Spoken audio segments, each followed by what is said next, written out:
बिस्मिल्लाहिर्रहमानिर्रहीम। अस्सलाम वालेकुम दोस्तों, आऊं आहियां मुश्ताक तुनियो ऐं मूंसां गॾु हिन वक़्तु मौजूदु आहे कामरान गोरड़ साहब। कामरान गोरड़ सीनियर एडवोकेट आहे लाड़काणे हाई कोर्ट जो। कामरान गोरड़ साहब माज़ी में डिस्ट्रिक्ट बार जो सेक्रेटरी ऐं वाइस प्रेसिडेंट पिणु रही चुको आहे ऐं हाणे जेका ईंदड़ इलेक्शन आहे 24 जनवरी ते उन लाइ कामरान गोरड़ साहब सदारती उम्मीदवार आहे। सभ खां पहिरियां असां वेलकम कयूं था कामरान गोरड़ साहब। अस्सलाम वालेकुम। वालेकुम सलाम, वॾी महिरबानी। तव्हां सां वॾी महिरबानी, तव्हां असांखे टाइम ॾिनो ऐं तव्हां खां असां इहो पुछंदासीं जे पैनल जे प्लेटफॉर्म तां बीठा आहियो, फ्रेंड्स ट्रस्टेड पैनल जी। ऐं माज़ी में तव्हां सेक्रेटरी बि रहिया आहियो, नायब सदर बि रहिया आहियो। तव्हां माज़ी में सेक्रेटरी हुअण ऐं नायब सदर हुअण जे नाते तव्हां कहिड़ा कहिड़ा कम कया वकीलनि जे लाइ? बिस्मिल्लाह से हाणे 22 में मां वाइस प्रेसिडेंट इलेक्शन वर्क के अनअपोज मुझे दोस्तनि महिरबानी कई, मुंहिंजे मुक़ाबले में कंहिं बि फॉर्म न फिल करायो ऐं मां अनअपोज वाइस प्रेसिडेंट थियुमि।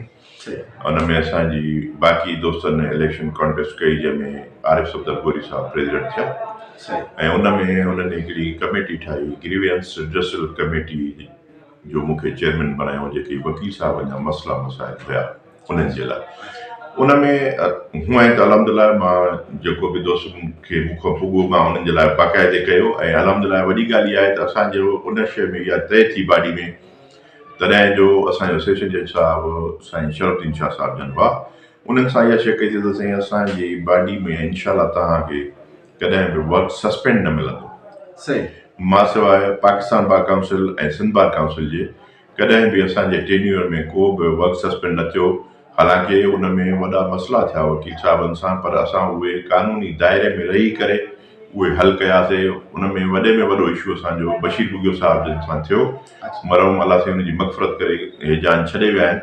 उन्हनि खे एंटी करप्शन पुलिस अरेस्ट कयो डोकरी मां। उन्हनि ते फॉरेस्ट वारनि जो कोई केस हो ज़मीन जे हिन जो। पोइ असां आयासीं, बशीर साहिब जन सां मिलियासीं, बशीर साहिब जन खे चयोसीं तव्हां वियो ऐं उहो स्मूथली असां 3 ॾींहंनि जे अंदरि साईं बशीर साहिब जन खे बेल आउट करायोसीं, आराम सां निकिरी आया ऐं कॾहिं बि असांजे हिन में टेन्यूअर में वर्क सस्पेंड न थियो। अच्छा जी सही। अच्छा कामरान साहब, तव्हां सेक्रेटरी बि जेको पोयों टेन्यूअर मुंहिंजे ख़्याल में तव्हां उन में रहिया आहियो, त हिते वकीलनि जा काफ़ी बुनियादी मसइला आहिनि जेके वकील दोस्त ॿुधाईंदा रहंदा आहिनि। त असांजो हिकिड़ो वॾो हेल्थ इंश्योरेंस जो इशू हुयो, जेको सिंध सरकार करोड़नि रुपया बजट रखी बि हुई, पर हेल्थ इंश्योरेंस जा हिते वकीलनि जे लाइ कार्ड बि ठहिया, उन ते को अमल न थी सघियो। उन कार्डनि मां कंहिं बि वकील खे को मेडिकली फ़ाइदो न पहुतो। इन जो छा सबबु आहे? उन लाइ तव्हां कहिड़ा एफर्ट्स वरिता? सर, उन जे लाइ असां ॿ दफ़ा रिमाइंडर लिखियोसीं, पर बेसिकली इहो जेको सिंध कार्ड वारो इशू हुयो उहो आहे सिंध बार काउंसिल सां। असांजी त पाण तव्हां सम्झो था त उहा सुपरवाइज़िंग बॉडी आहे या माना असांजो मचो इदारो मचो फोरम आहे असांजो। सिंध बार काउंसिल जो त असां मेंबर न आहियूं। असां पंहिंजे डिस्ट्रिक्ट जे हवाले सां जेको बि हुयो ऐं उन टाइम में बि मां हिकिड़ी कंप्लेन लिखी हुई CM सिंध खे, जंहिंमें ट्रॉमा सेंटर में असांजे दोस्तनि खे सहूलियतूं प्रोवाइड न पियूं थियनि ऐं असांखे क्विक रिस्पॉन्स मिलियो CM साहिब जन खां। विदिन 3 डेज़ असांजी जेका करस्पॉन्डेंस थी उहा असांखे हुनजो लेटर जे थ्रू जवाबु मिलियो ऐं उन्हनि हिकिड़ी कमेटी ठाही ऐं जंहिंमें पोइ डॉक्टर साहिब आया, असां सां फुली उन्हनि ताउन कयो असांजे डॉक्टर पंहिंजे वकील साहिबनि जे लाइ ऐं उहो असांजो। ऐं उन खां वॾे में वॾो इशू असांजी बॉडी में अब्दुल सत्तार वले साहिब जन जी न्याणी वारो इशू थियो, जंहिंमें वॾो इशू थियो। असांजे वकील साहिबनि जे तरफ़ां बि स्ट्राइक्स थियूं, डॉक्टर साहिबनि जे तरफ़ां बि स्ट्राइक्स थियूं ऐं उन में असां पोइ उन महिल हिकिड़ी CP फाइल कईसीं हाई कोर्ट लाड़काणे में, जंहिंमें डॉक्टर साहिबनि जी उहा वर्क जेको सस्पेंड उन्हनि पंहिंजो कयो उहो बि उन्हनि जी स्ट्राइक ख़तमु थी वई ऐं उन खां पोइ ॻाल्हियुनि ते अची विया। पोइ वरी इहो केस वेस उहो थी वियो सिस्टम, बहरहाल असांजो स्मूथली उहो मसइलो बि हल थी वियो ऐं उन में असां पंहिंजे वकीलनि जे लाइ जेको थियो असां बाक़ाइदे पंहिंजे हिसाब सां कयोसीं। उन में अक्सर असांजे दोस्तनि जो इहो हूंदो आहे त उहा कंहिंखे का कंप्लेन आहे त उहा ॿुधायो ऐं उन में असां हिकिड़ी शयूं कयूंसीं। असां हिकिड़ी गॾिजाणी कराईसीं जंहिंमें डिस्ट्रिक्ट ब्यूरोक्रेट्स जेके बि हुआ ऐं उन्हनि खां असां फोकल पर्सन्स वरितासीं जेके असांजे वकीलनि जे लाइ फिल फोर कमु करे सघनि। छो जो वॾा ऑफिसर आहिनि, ज़िले जा ऑफिसर आहिनि, केॾीमहिल किथे आहिनि केॾीमहिल किथे आहिनि, त उन्हनि खां असां फोकल पर्सन वठी छॾियासीं, जंहिंमें DC साहिबु असांखे SC Larkana, SC बाकराणी, SC रतोदेरो, SC डोकरी इहे असांखे फोकल पर्सन ॾिना। SSP साहिब जे तरफ़ां असांखे DSP लीगल बशीर अबड़ो साहिबु उहो असांखे फोकल पर्सन करे ॾिनो उहे असांजे फिलफोर जेको बि मसइलो मसाइल थींदो त असां कंहिं वकील साहिब जी रॉबरी आहे, को स्नेचिंग आहे, कुझु बि आहे, उनखे ॿुधाईंदासीं ऐं फिलफोर उन ते अमल थींदो हुयो। अच्छा कामर साहब, हाणे असां हिन ॻाल्हि ते चऊं था त तव्हां हिन वक़्तु बीठा आहियो फ्रेंड्स ट्रस्टेड पैनल जेको आहे वकीलनि जो, तव्हां उनजे तरफ़ां बीठा आहियो, पर आम तौर चयो वञे थो त हीउ पीपल्स लायर्स फोरम आहे ऐं जेके साम्हूं जेके उमेदवार बीठा आहिनि उहे आज़ाद उमेदवार तौरु बीठा आहिनि, त इहो छा सबबु आहे तव्हां पीपल्स लायर फोरम जो नालो छॾे करे तव्हां फ्रेंड्स ट्रस्टेड पैनल रखियो? सर, फ्रेंड्स ट्रस्टेड पैनल इन करे आहे त उन में असांजा मुख़्तलिफ़ दोस्त आहिनि, मुख़्तलिफ़ पार्टियुनि सां वास्तो रखनि था। लाला मोहिउद्दीन दुरानी आहे, मोस्ट सीनियर आहे, मूंखां बि सीनियर आहे, उहो फर्स्ट टाइम असांजे पैनल में आयो आहे ऐं उहो हुनजी बेसिकली पार्टी जेका आहे उहा MKM जी आहे। अच्छा, सही। ऐं हाकिम अली जतोई साहब आहे, उहे बाबू सरफराज जतोई साईं अलाह साईं उनजी मग़फ़िरत करे, उन्हनि जे चेंबर जो आहे, तव्हांखे ख़बर आहे बाबू साहब सॼी उमिरि नून लीग सां रहियो आहे।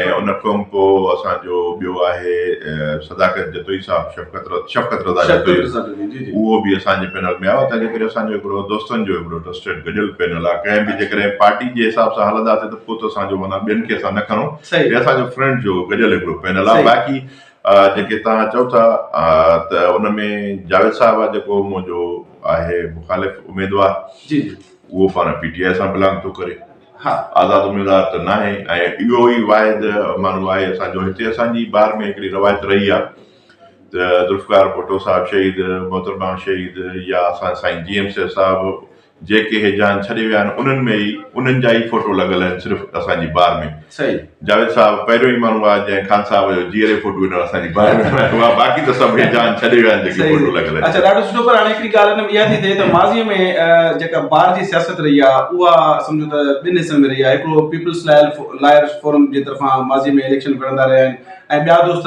सिंध दोस्त पैनल जी प्लेटफॉर्म था हूंदा। त हिन वक़्तु न सिंध दोस्त प्लेटफॉर्म आहे, न जेको आहे पीपल्स लायर फोरम आहे, त इन जो छा सबबु आहे? छा पीपल्स पार्टी जी हिन वक़्तु ॾिसिजे थो त सिंध में जेके मुख़्तलिफ़ बार में इलेक्शन थियूं आहिनि, पीपल्स पार्टी जे नाले सां कुझु पीपल्स पार्टी अॻुवान हाराए चुका आहिनि, त छा इन जो हिकिड़ो ख़ौफ़ आहे त पीपल्स लायर फोरम रखण सां माण्हू हाराए थो, या जेकॾहिं मुखालिफ़ नाले सां माण्हू खटे थो, त छा उहा ॻाल्हि त न आहे हिन में? न सर, इहा ॻाल्हि त कोन्हे का। आहे उहो त ॾिसो न, वकील आहियो साईं जी, ॿाहिरि आहियो जी बिल्कुलु। एतिरो टाइम त असां पंहिंजी घर खे, पंहिंजी फैमिली खे बि नथा ॾियूं जेतिरो टाइम असां वकील हिक ॿिए खे ॾियूं था। डेली जेको आहे तव्हां ॾिसो, सर्दी हुजे, गर्मी हुजे, बारिश हुजे, तूफ़ान हुजे, 24 कलाक ईअं करे सम्झो 24 कलाकनि मां 18 कलाक असां वकील पाण में गॾु आहियूं। इहो को हिते त इहा शइ मतलब फोकस कई थी वञे त हीअ शइ आहे पार्टी फलाणी आहे, इहा आहे कोन। वकील तव्हां ॾिसो अंदरि कोर्टनि में हिक ॿिए सां विड़ी पवंदा, वरी ॿाहिरि निकिरंदा, वरी भाकुर पाईंदा आहिनि, वकील जो ख़ैर हुयो। इहा शइ हिते सियासी हिसाब सां कोन्हे का। मतलब हाणे मतलब जीअं वो माज़ी में पीपल्स लायर सिंध दोस्त फोरम हाटी करे पर दोस्तनि जो हिकिड़ी आहे गजल आहे, हिकिड़ी बसि आहे।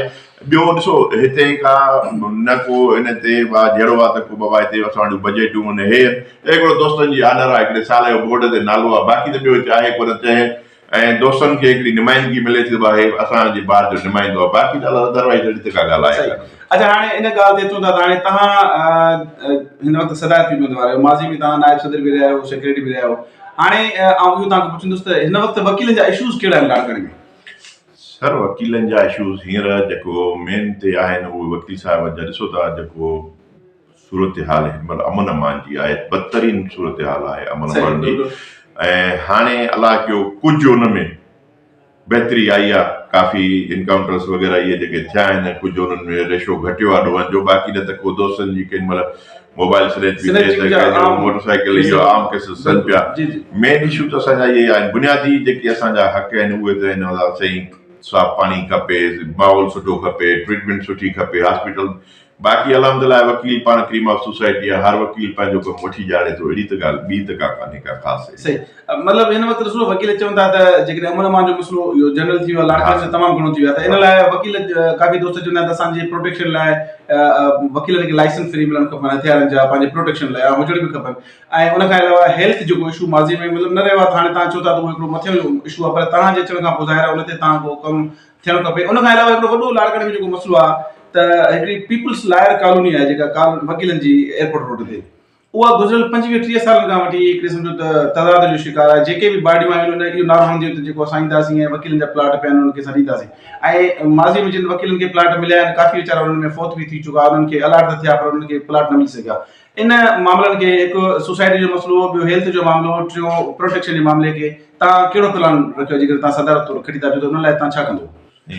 इंशाल्लाह अल्लाह कंदो त फतिह थींदी त लाइसेंस त उहा जेका गवर्नमेंट फी आहे ऐं उहा हर वकील साहब खे मिले थी। हालांकि प्रीवियस टाइम में इहो तव्हां ॾिठो त उन में असां वकीलनि जे लाइ सीनियर काउंसिल जे लाइ त परमिट बि आहे पंहिंजो कलाशनकोव जी पंहिंजी हिफ़ाज़त जे लाइ। जेकॾहिं हे त वेपन जेके आम असांखे मिलनि था 30 बोर या पंहिंजो 12 बोर जे जेके बंदूकूं या रिपीटर वग़ैरह, पर कलाशन जी बि परमिट वकीलनि जे लाइ आहे। उहा त आहे होम डिपार्टमेंट सां, उहा सभिनी वकीलनि जेके बि सीनियर काउंसिल आहिनि उहे जेकॾहिं रिजू कनि त मिली सघे थी, उन में इहा शइ कान्हे का। बाक़ी आहे सोसाइटी जो, सोसाइटी वारनि जी पंहिंजी हिकिड़ी बॉडी आहे, उन्हनि जी इलेक्शन थींदी आहे, उन्हनि जा पंहिंजा नुमाइंदा वेठा आहिनि। उन में कुझु इशूज़ अचनि था जेके उन ते इंक्रोचमेंट थी आहे या कुझु कब्ज़ा थिया आहिनि, उन हवाले सां हिन महिल ताईं मुंहिंजे ख़्याल में त उहा शइ इन्हनि खे वकील साहिबनि खे अलाट न थी सघी आहे। बाक़ी त मां सम्झां थो उन ते उन्हनि जो कमु बि हले पियो। रिसेंटली का FIR बि उन ते कब्ज़ा माफ़िया ते उन्हनि कराई। इंशाल्लाह इहो विदिन महीने अध में इंशाल्लाह अलाह कंदो उन्हनि जो आहे। छो जो उन जा उन्हनि जी मीटिंग जी मूंखे ख़बर पई त उन्हनि का मीटिंग कई सोसाइटी वारनि, त उन में उहो महीने सवा में उन्हनि खे पोज़ीशन ॾींदा वकील साहिबनि खे। अच्छा, बहरहाल तव्हांजो हिकिड़ो सिंपल मंशूर त हर पंहिंजो पार्टी जो हर पैनल जो इलेक्शन में थींदो आहे। तव्हां जेको मंशूर जी तव्हांजो कुझु पॉइंट्स आहिनि त असांजे मां इहा शइ अर्ज़ु कंदुसि त मुंहिंजो जेकॾहिं इंशाल्लाह असांजी बॉडी अची थी वञे, मां हिकिड़ी शइ कंदुसि। मूंखे इहो आहे ज़हन में त कराची में जीअं लेडीज़ जे लाइ डिप्टी जनरल सेक्रेटरी जी पोस्ट क्रिएट कई वई आहे। मां इंशाल्लाह अची करे इहा डिप्टी जनरल सेक्रेटरी जी पोस्ट क्रिएट कराईंदुसि, जंहिंमें उहा लेडीज़ ई उन ते कॉन्टेस्ट करे सघंदी, उन्हनि जेंट्स लाइ माना लेडीज़ जी नुमाइंदगी हूंदी उन ते। जेकॾहिं पाण में उहो कंहिंखे अनअपोज़ कराइनि था त उनजी मर्ज़ी, जेकॾहिं न अदरवाइज़ त उहे ॿई लेडीज़ ई उन ते कॉन्टेस्ट कंदियूं। उहा मर्दनि जे लाइ न हूंदी। डिप्टी जनरल सेक्रेटरी उहा कराची में आहे, ऑलरेडी क्रिएट थियल आहे। असां बि उहा करे पंहिंजो कमेटी मीटिंग करे MMC जी मीटिंग कॉल करे उहा क्रिएट कराईंदासीं इंशाल्लाह। सही। अच्छा, बसि हाणे आख़िर में तव्हां इलेक्शन 24 तारीख़ ते आहे ऐं तव्हां पंहिंजे वकील दोस्तनि लाइ कहिड़ो मैसेज ॾींदो? मां दोस्तनि खे अर्ज़ु कंदुसि अॻ में बि मूंखे ऑनर बख़्शी अथऊं, एतमाद कयो अथऊं। मां जेको मुंहिंजो हाल आहे मां उनजी ख़िदमत कई आहे। हाणे बि दोस्त इंशाल्लाह मूंखे ऑनर बख़्शींदा, मूंखे आहे अल्लाह कंदो आहे इंशाल्लाह। मां पंहिंजे हिसाब सां उन सुरखरू थींदुसि इंशाल्लाह अल्लाह कंदो। मां उन्हनि जी हर मदद कंदुसि जेको मुंहिंजो हाल आहे। ऐं मुंहिंजी हिकिड़ी शइ इहा हूंदी आहे त असां वकील साहिबनि जे लाइ इहो चयो वेंदो आहे त क्रीम ऑफ सोसाइटी आहे। ऐं वकील साहिब में एतिरी शयूं असांखे अलाह साईं नवाज़ियो आहे, डबल ग्रेजुएट आहियूं, त असां पंहिंजा कम स्मूथली कानूनी दायरे में वेही हल कयूं, रोडनि ते स्ट्राइकनि सां न। असां पंहिंजे कानून खे, पंहिंजे लिटरेसी खे, पंहिंजे कलम खे पंहिंजी ताक़त बणाए पंहिंजे ऑफिसनि में वेही पंहिंजा मसइला हल करायूं, रोडनि ते न अचूं। सही जी, तमामु सुठो। वॾी महिरबानी। 24 तारीख़ ते जेका इलेक्शन थींदी, हाणे ॾिसिजे त केरु थो खटे ऐं उहो फ़ैसिलो वकील ई कंदा। तेसीं तेॾी लाइ इजाज़त। अल्लाह भाई।